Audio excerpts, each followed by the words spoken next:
देशातल्या सर्वात लांब दुहेरी बोगद्याच्या कामाचा शुभारंभ। ठाणे बोरिवली दुहेरी बोगद्याच्या कामाचा शुभारंभ फडणवीस शिंदे यांची उपस्थिती।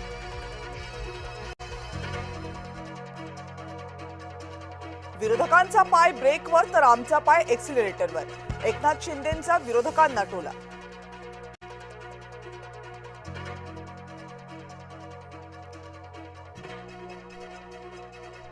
बारामती पोटनिवडणूक काँग्रेसनं बिनविरोध करावी, देवेंद्र फडणवीस यांचं वक्तव्य।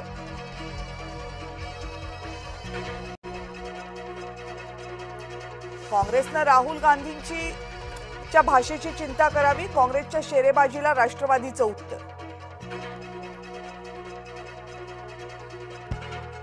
काँग्रेसवरील टीकेनंतर पार्थ पवारांवर काँग्रेसचा पलटवार, तर भाषणही न देता येणाऱ्यानं डाऊनफॉल बाबत न बोललेलंच बरं। बारामतीवरून पार्थ पवार आणि काँग्रेस आमने सामने।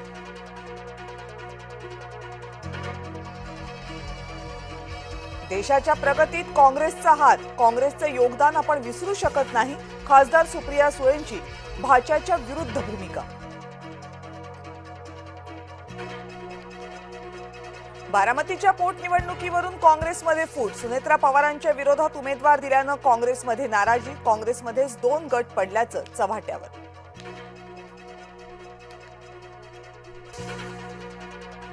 वाचन असेल तर वैचारिक गोंधळ होत नाही, राऊतांचा नानांना सल्ला, तर संजय राऊतांना त्यांच्या पक्षातच कुणी मान्यता देत नाही, नाना पटोलेंचा पलटवार।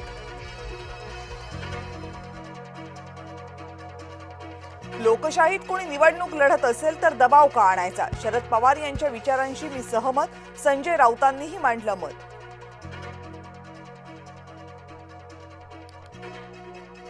भोंदू अशोक खरातच्या चौकशीत धक्कादायक खुलासे, महिलांना हातचलाखीनं धमकावून शोषण केल्याची दिली कबुली, सूत्रांची माहिती, महिलांना जाळ्यात ओढण्यासाठी चमत्कार वशीकरण नाही तर हातचलाखीचा वापर केल्याचा दावा।